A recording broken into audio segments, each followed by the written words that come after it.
I want to start with a story, and then I'll make a point.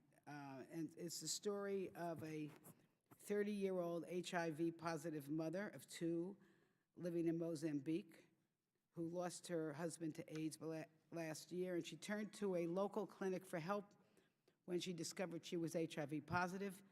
The clinic gave her medicine to stay alive and healthy. Now, because of the expansion and expanded global gag rule, her clinic is one of dozens in Mozambique that have been forced to shut down, and she has nowhere to go. Now, I want to be kind to you because I don't think you invented this policy, but I am very alarmed. I am very worried about what is happening to women all over the world because some of the policies of the Trump administration. And I will say this, no matter what you want to talk about and talk about progress, if we don't advance girls and women, there will be no progress. There will not be economic progress. There will not be progress in security of the world.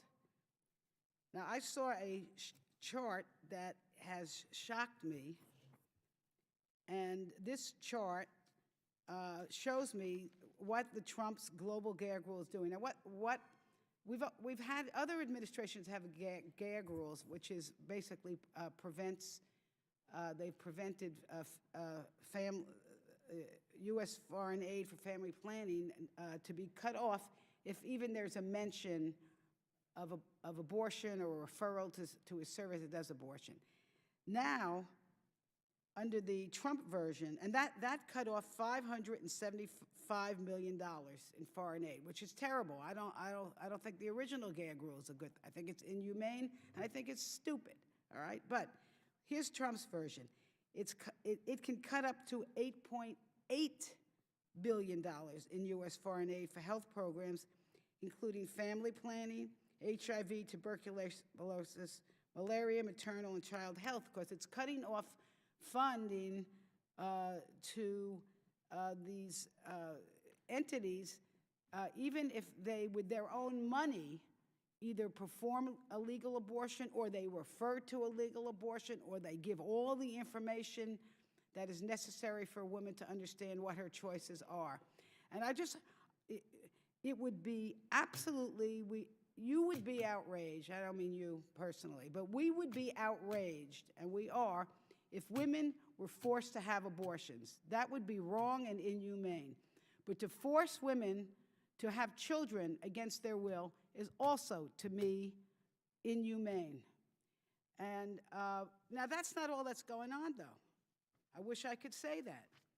The Trump administration has also cut off millions and millions of dollars in funding to the UN Population Fund, which works in 150 countries to provide critical services, including maternal care, treatment for survivors of sexual violence, and combating harmful practices like child marriage, genital mutilation. So, I mean, you can talk all day about advances, but if we're holding women back, we're pushing them back, there's not going to be advances. So I guess my question to you is, what is the replacement for all these maternal and women's health services that are being cut off? Thank you, Congresswoman. And I certainly agree with you that for communities to progress, women and children must progress as well. That said, the U.S. remains by far the largest donor of global health programs in the world, and we remain committed to supporting the health of women and children. And we have programs all around the world. I'll certainly check on the particular issue in Mozambique, but ending child marriage, ending FGM, gender-based violence, these are all issues that USAID continues to have robust programs in support of all across the continent of Africa.